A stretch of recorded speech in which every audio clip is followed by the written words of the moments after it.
Hello, it's Imran Ali here from IPU TV, and we are having with us Honorable Parliament Member of Mauritius. Hello, sir. Welcome. Hello, sir. Welcome. Hello. Thank you for asking me to be on this panel this afternoon. So I would like to ask you, we know that very well that Mauritius is a multicultural and multi-regional country. What is the current situation over there, the social economic situation in your country? Well, Mauritius is known for its pluridiversity.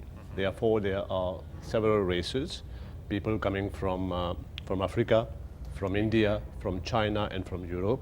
And it's a melting pot of cultures and religion and traditions. So it's the core of our cultural diversity and the core of our success as well. Because for years we've learned how to live in harmony, and this is the pinnacle of the Mauritian, culture and at the heart of everything that the country is going out to promote these days. The economic pillars, I mean. As a member of IPU, as an IPU leader, how do you think this assembly, 136th assembly, and how fruitful it is? This is my first participation in an IPU meeting. I was elected during my first participation in the general elections of 2014 in Mauritius, and I was elected. And I'm very glad I participated in it, because I can see the importance of the IPU, which is having its 136th assembly. So I've learned a lot. I've learned that it is a very old platform, very important platform, because we've had the chance to, my colleague and I and our delegation, to be part of several panels that are of crucial and importance.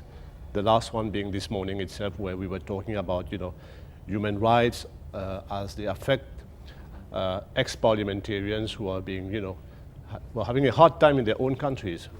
To cite one example. And yesterday I was party, and I participated fully in the resolutions drafting and finalization for onward submission today of the role, of parliamentarians in the well-being of adolescents in the society. That was part of the Standing Committee on Human Rights and Democracy. I think we've come up with some good propositions, some good resolutions, and if approved this afternoon for bringing forward at the next meeting, which is going to be in St. Petersburg, I think we have come a long way in fulfilling the objective of our participation here this time around. So you, the people, the parliamentarians, are the lawmakers of your country and people's representatives as well.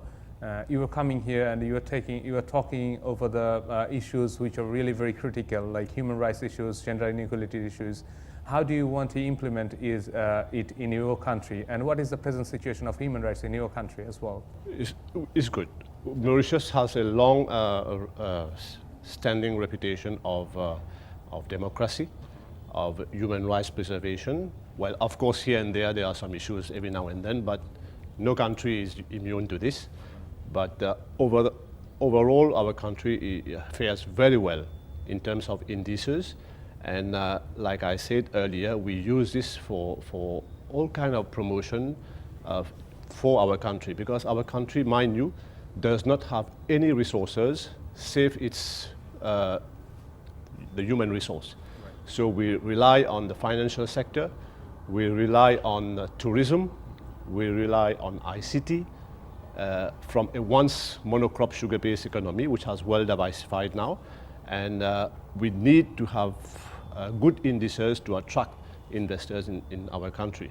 Well, like I said earlier, there are good and bad times, so I think there's a lot of work to be done to improve our indices so that, investment promotion, which we rely upon quite a lot, becomes more prominent in the country. Mauritius is very well known for its hospitality. It's a tourist place. It's a nice island with natural beauties.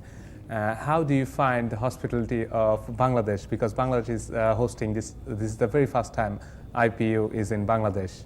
So how have you get? Well, this is my first time in Bangladesh, but this is not the first time that I'm meeting Bangladeshi people.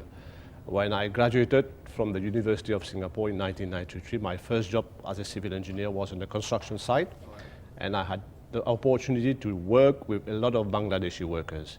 So, but I had little idea how the country, I had a different idea, so to speak, how the country is. But after being here for a few days now, I can see that it is a country that has a lot of potential. It's a very promising country, and I can see the drive of the political leaders to move the country from where it is now to the next level of development. I think it's very impressive.